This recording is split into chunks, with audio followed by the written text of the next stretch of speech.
31st of July 2023. You're welcome back. It's near midnight. We'll soon be into autumn. In August, I was educated to believe the 1st of August was the first day of fall or the first day of autumn. That's all I can tell you. It's been a very wet July. This is on the wind, solar, electricity scam, and the entire net zero and all of that scam that's going on. And this is a net zero war drilling licenses. Now, the British government, Prime Minister Rishi Sunak, has issued 100 licenses to drill for oil and gas off Britain's coast. And some of them will be the North Sea, and some maybe even off the coast of Northern Ireland. And it's at times like this that you realise, in a way, it's just as well that the British have Northern Ireland, because if we had the entire island, we'd never get anything that just close us down, and we wouldn't be allowed any progress, any fuels or anything else with these Greens and the traditional parties in Ireland. But this is a serious blow. Now we had what we thought in Britain, or they had a Conservative government which got elected with a great majority at the time of Boris Johnson, and Boris Johnson was a fake. He delivered on Brexit, and he had to but he did deliver on Brexit. But on the issue of net zero and all this green stuff, his father actually has big interest in wind energy. He actually has shares and maybe owns one or two wind farms. So Boris himself never, all of the hype about he was going to stop all this green stuff was all lies, all false, and now he's gone. And a great thing too. Now the father was on today lamenting what Rishi Sunak has done, issuing these 100 licenses for drilling off the coast. Now of course the Greens are up in arms, and this is all part of the war that's going on in the world, and that I have to be seen as a part of it. I am a part of the campaign. This renewable energy is a scam. It doesn't work. It's very expensive.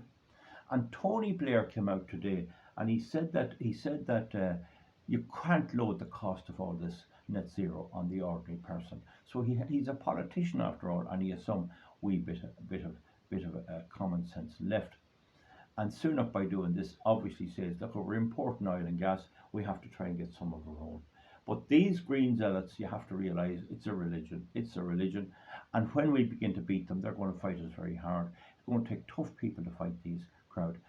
But I think eventually they will be beaten. But it's going to be a hard old battle. Now, the thing about it is that the Labour Party is possibly on the rise in England. And I think myself, I'm not sure of this, that Ken Starmer, their Labour leader, and the Labour Party will be so wedded to this net zero, green, no cars, all of this stuff. There'll be so much for it that that's going to be what keeps them out of power. I think that Rishi Sunak realises the only way he can win the next election is by clamping down on net zero and cutting it out. A lot of MPs were on to him to end the ban on diesel and petrol cars. I think it's by 2035. We'll see how that goes. None of this is possible. It's not going to be possible to end the diesel or petrol cars. It's not going to be possible to use renewable energy, because you can't use it unless you have fossil fuel energy there already. There's no wind on a calm day, and there's no solar on a dull or at night. So, but nobody seems to understand that. Nobody seems to care. So they're going to put us all through this big racket to spend all this nonsense, and then discover, oh, it doesn't work. And all the people that's doing this wind and solar and all that, they're all making the money, and they're all becoming super rich. It is really, really gross.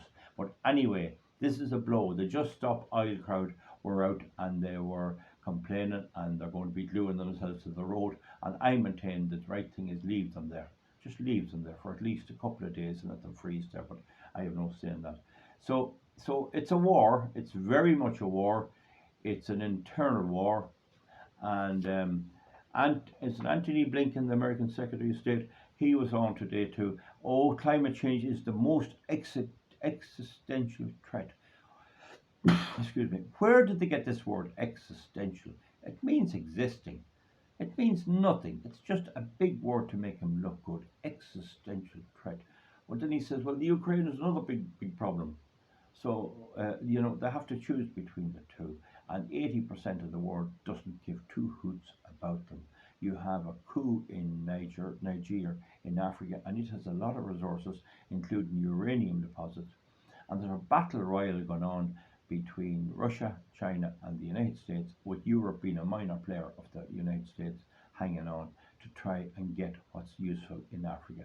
But the West have destroyed themselves because they've been lectured in Africa for a long time. They've been plundering it for about 3,000 years, enslaving the people and all of that. You know all about that.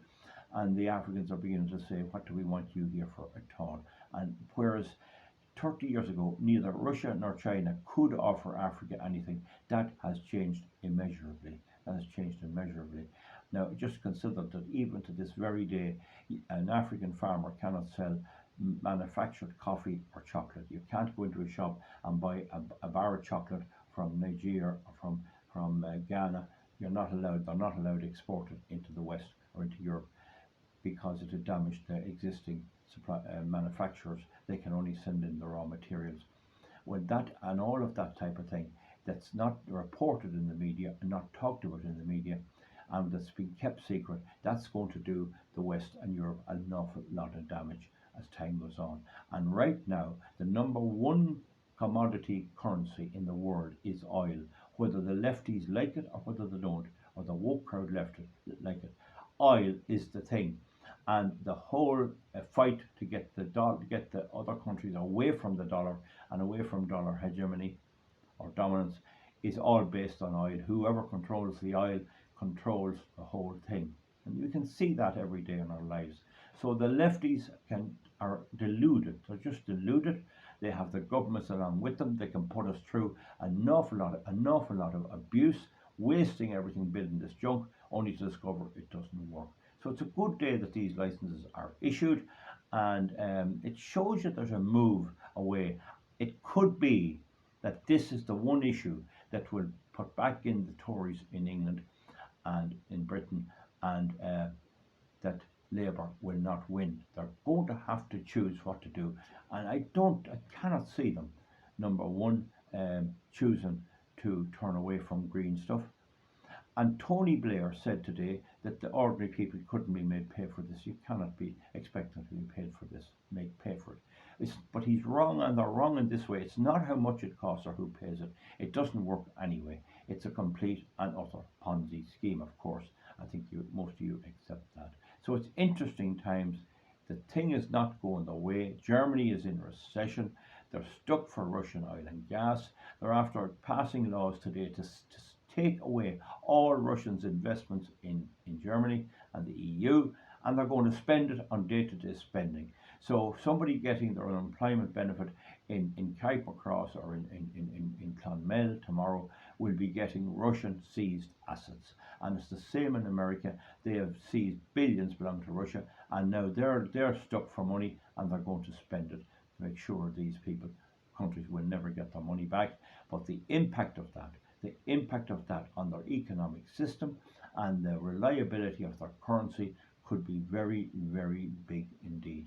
It's getting to the stage where nobody in their right mind would put money into a bank if you thought there was a 40% chance of never getting it back.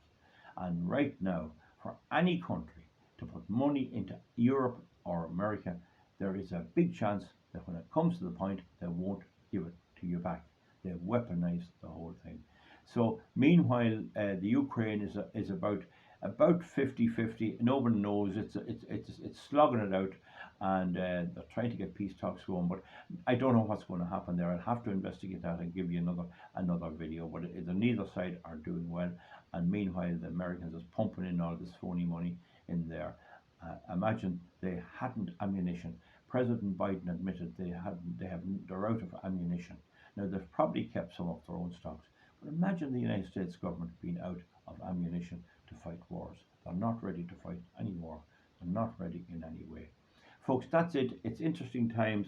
In any event, what we need to look forward to now is breaking this green stranglehold and all its works and pomps, everything to do with it, and getting rid of it. And pity the poor man had to lose his life on the ferry that went down, that went on fire off Holland. Of Holland, but it's still afloat apparently. But this really puts the pressure on that these cars cannot be allowed to go on ferries. And I have made a big drive to alert people to the fact that this is a death trap that's ready to go. And that's an existential threat to whoever happens to be the victim of it.